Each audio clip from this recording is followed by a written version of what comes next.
예, 오늘 마지막으로 성경 통독 역대하 세 번째 시간 갖도록 하겠습니다. 오늘 25장에서 36장까지 읽도록 하겠습니다. 역대기의 4단락 이제 오늘 마지막 단락 읽도록 하겠습니다. 지난 시간에 말씀드렸죠. 역대기가 중요시하는 덕목 겸비하는 왕이 잘못할 수도 있는데 사람이니까 잘못한 왕일지라도 그가 겸비하여서 겸손하여서 자기 스스로를 돌아보고 회개하는 왕이면 하나님이 좋게 평가하신다는 것입니다. 그래서 우리 성경은 겸비라고도 번역 많이 하고 히브리어로는 카나 그리고 영어 성경은 험블로 다 번역하는데요. 겸손과 똑같죠. 겸손보다 조금 더 이 비자가 비천할 비자거든요. 자기 스스로를 더 낮춘다. 겸손보다 더 낮추는 것을 겸비라고 할 수 있겠습니다. 열왕기에 그 왕이 겸비하였다라고 평가받는 왕이 2명 있었습니다. 그런데 역대기는 4명 있습니다. 그래서 그럼 다윗이 겸비하였다고 평가받았느냐? 다윗은 역대상 21장을 보면 회개하는 장면이 나오는데도 겸비하였다라고 평가는 받지 않습니다. 왜 그럴까요? 다윗은 워낙 좋은 내용이 많으니까, 자랑할 내용, 찬양할 내용이 많으니까 겸비하였다 이것으로 다윗을 찬양하기에는 뭔가 조금 부족하였다. 이것은 다윗에게서 칭찬할 덕목이 아니다. 그런데 부족한 왕이 많잖아요. 부족한 왕이 많은데 칭찬할 덕목을 찾자니까 무엇을 찾은 겁니까? 겸비하였다 이 덕목을 찾은 거지 않습니까? 다윗은 다른 것도 칭찬할 것이 많으니까 이 겸비하였다라고는 칭찬하지 않은 것 같다. 제가 보기에 그런 것 같습니다. 그러면 겸비하였다라고 칭찬받은 왕이 4명인데 첫 번째는 르호보암입니다. 그래서 보시면 이렇게 겸비하였다 3번이나 무려 평가를 받고 있습니다. 두 번째 왕은 히스기야 왕입니다. 오늘 우리들이 읽을 히스기야 왕은 히스기야가 마음의 교만함을 뉘우치고 겸비하였다라고 하지 않고 뉘우치고라고도 번역을 하였습니다. 히브리어로는 카나로 똑같습니다. 그리고 세 번째 왕은 므낫세 왕. 여기 보시면 여기서는 겸손하다 또 겸손하다라고 번역했습니다. 히브리어로는 카나라고 똑같습니다. 마지막으로 요시야 왕. 여기서도 겸손하다라고 번역했습니다. 자, 이 4왕 중에 특별히 먼저 히스기야 왕을 보시면 지난주에 말씀드렸듯이 역대기는 그 왕이 절기를 지키는 것을 주목하여서 꼭 빠뜨리지 않고 기록한다고 했습니다. 자, 히스기야 왕을 열왕기하, 역대하, 이사야 이렇게 기록을 했는데 6월절에 관한 기록은 어디밖에 없습니까? 열왕기 역대기밖에 없습니다. 그래서 히스기야 왕이 역대기에서는 6월절을 지킨 왕이다. 이것을 딱 주목하여서 소개하고 있다는 것입니다. 그리고 역대기의 므낫세 왕은 열왕기에서는 일체 언급되지 않고 있습니다. 므낫세 왕의 행적에 관하여서. 그런데 역대기는 33장에서 바벨론 포로 강금 중에 회개하였다, 겸비하였다고 평가받았지 않습니까? 그래서 나중에 석방받고 예루살렘에 돌아와서 건축공사를 마무리하였고 야훼 신앙을 회복하였다. 부족한 중에서도 겸비하였다는 사실을 주목하고 긍정적으로 평가하고 있습니다. 그리고 세 번째 요시야 왕 통치 초기 열왕기에서는 전혀 언급하지 않고 있습니다. 그래서 통치 18년에 개혁 이후에 요시야가 개혁을 일으킨 이후부터 주목을 하고 있는데 역대기는 일찍이 어렸을 때부터 요시야 왕의 행적을 주목하고 있습니다. 그러면 개혁식은 어떻게 소개하고 있느냐? 개혁 시기는 어떻게 소개하고 있느냐? 열왕기에서는 개혁 조치를 17절을 할당해서 상세히 설명하고 6월절을 지키는 것은 3절만 간단하게 소개했는데 역대기는 바꿨죠. 개혁 조치는 6절로 소개하고 6월절에 관하여서는 19절을 할애하여서 좋은 왕은 어떤 왕이라고요? 좋은 왕은 절기를 지키게 하는 왕이다라는 것을 계속 소개하고 있습니다. 이 요시야 왕의 죽음에 관하여서 또 본문이 충돌되는 것이 있는데요. 자, 열왕기는 뭐라고 했는지 우리 같이 한번 읽어보겠습니다.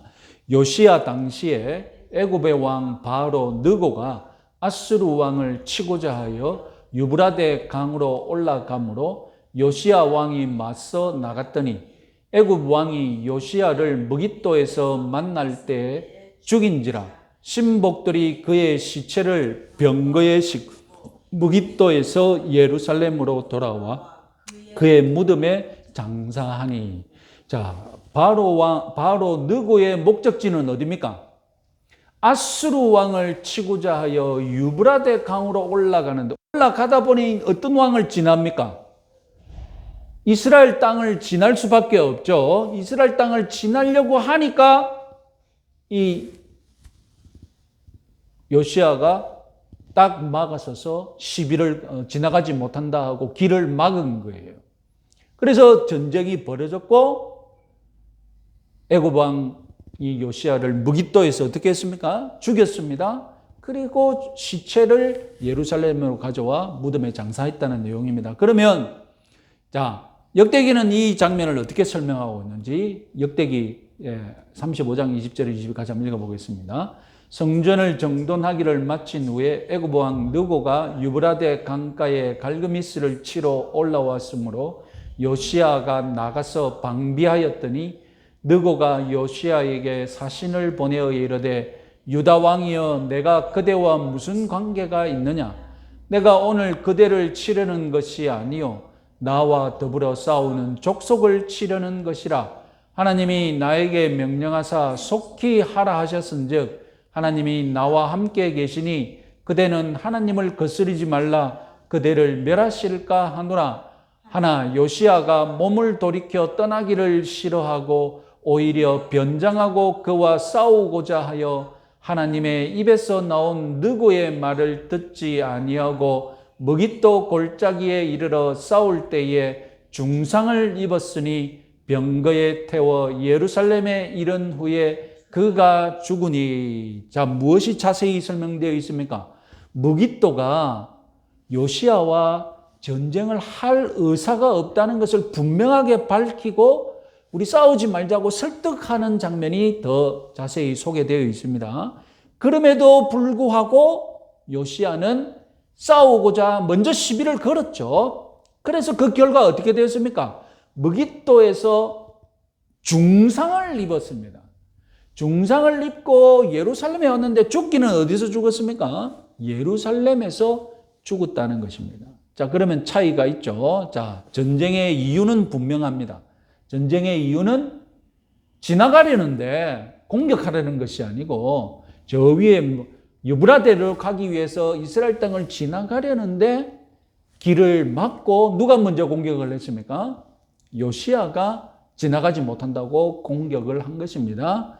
그래서 애굽 왕 느고가 호소하죠. 이건 불필요한 전쟁이다.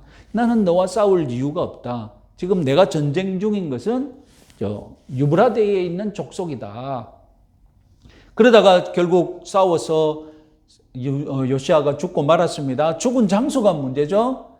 열왕기 하에서는 무깃도에서 죽었다고 했는데 역대기에서는 무깃도에서는 상처를 입고 예루살렘에서 죽었다고 했습니다. 그래서 열왕기하 23장에서 죽인지라 이것을 역대하 35장에서 중상을 입었으니 이것과 지금 맞고요. 시체라는 단어가 나왔는데 결국 이 시체는 역대하는 뭘로 바꿔야 됩니까? 죽어가는 자로 보면 이 억지로 맞춰지게 됩니다. 자, 어쨌든 요시야는 허망하게 죽었습니다. 왜 요시야는 전쟁하지 말자는데 계속 무시했습니까? 보시면 뭐라고 했습니까? 여기 보시면 애굽왕이 뭐라고 했습니까? 역대기 하는 뭐라고 했냐면 하나님의 입에서 나온 느고의 말을 듣지 않았다라고 말합니다. 느고가 어떤 의도로 하나님이 지금 나에게 이런 말씀을 하라고 너에게 말한다. 어떤 의도인지는 모르지만 분명하게 그것은 하나님의 역사였다고. 하나님의 입에서 나온 느고의 말을 듣지 않았다. 왜 요시야는 이 말을 듣지 않았느냐는 것입니다. 자, 역대하 35장 20절을 보면 애굽왕을 막기 전에 무엇이 있었느냐? 성전을 정돈하기를 마친 후에, 성전을 정돈했다는 말은 성전을 수리했다는 말이거든요. 그러니까 요시야가 성전을 수리하고 성전이 삐까번쩍하게 잘 세워져 있으니까 요시야가 한껏 어떻게 되겠습니까? 부풀어 올라가지고 내가 말이야 성전을 깨끗하게 해서 내가 솔로몬의 이 성전을 내가 새로 이렇게 깨끗하게 한 왕이야. 이러니까 믿음이 충만해지고 자기가 하나님의 뜻을 실천하는 그런 사람이라고 이제 막 업이 된 거죠. 한껏 막 부풀어 올라가지고 땅에서 막 하늘로 붕붕붕 떠다니는 거예요. 그런데 이방인이 자기 땅에 들어왔어요. 그러니까 어떤 마음이 드는 겁니까? 저거 내가 그냥 하나님의 힘으로 하나님이 도와주시면 내가 그냥 이길 수 있지. 그래서 불필요한 전쟁을 그냥 벌리고 말았던 것입니다. 그래서 우리는 신앙이 충만해지면 뜻밖에도 경거망동하기 쉽습니다. 왜 그렇습니까? 신앙이 충만해지고 믿음이 충만해지면 모든 것이 다 가능하게 보이거든요.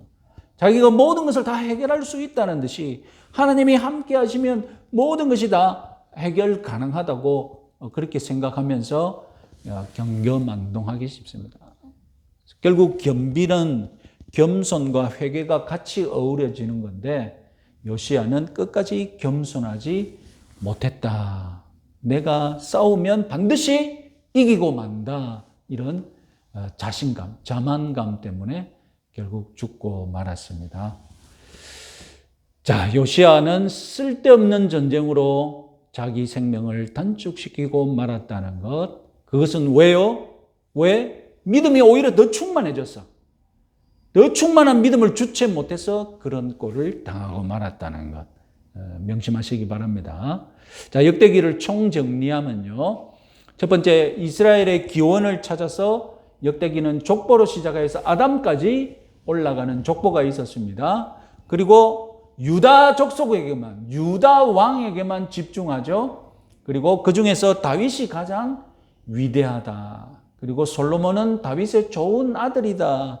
다윗에서 솔로몬으로 넘어오는 모든 절차가 다 순조롭고 그런 거 없었다. 그리고 다윗과 솔로몬의 이야기가 전체의 40%다.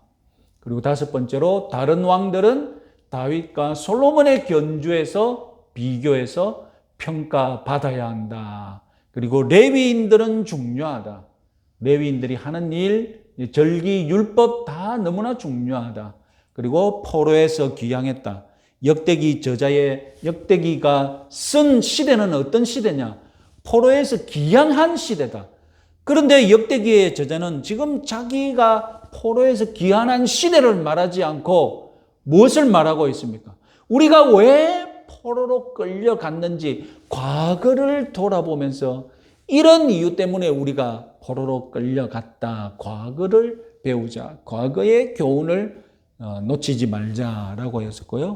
그래서 역대기는 맨 마지막 장에 한 장을 할애해서 해서 기향을 허용한 페르시아 왕 고레스의 칙령으로 끝내고 있습니다. 고레스의 칙령 맨 마지막 절 한번 읽어보겠습니다. 바사 왕 고레스가 이같이 말하노니 하늘의 신 여호와께서 세상 만국을 내게 주셨고 나에게 명령하여 유다 예루살렘에 성전을 건축하라 하셨나니 너희 중에 그의 백성된 자는 다 올라갈지어다. 너희 하나님 여호와께서 함께 하시기를 원하노라 하였더라. 자, 1, 2, 3번이 무엇이냐?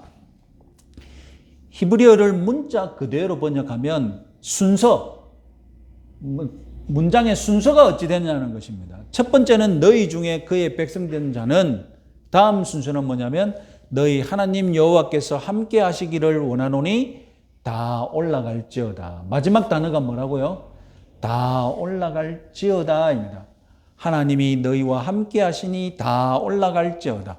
그래서 사사기와 역대기는 동사로 끝나는 성경 딱 히브리어 성경 두 개가 있는데, 사사기는 어떻게 끝나느냐? 그 유명한 말이죠. 그때 이스라엘에 왕이 없었으므로 사람이 각기 자기의 속엔 옳은 대로 행하였더라. 맨 마지막 단어가 뭐였습니까? 옳은 대로 행하였더라. 범죄로 끝나는데, 역대기는 어떻게 끝납니까? 여호와가 함께 하실 것이니 어떻게 하라고요? 올라가라. 하나님과 함께 우리가 예루살렘으로 올라가자. 이렇게 희망을 담으면서 끝나고 있습니다. 자, 이제 우리 역대기 마지막 시간 읽도록 하겠습니다.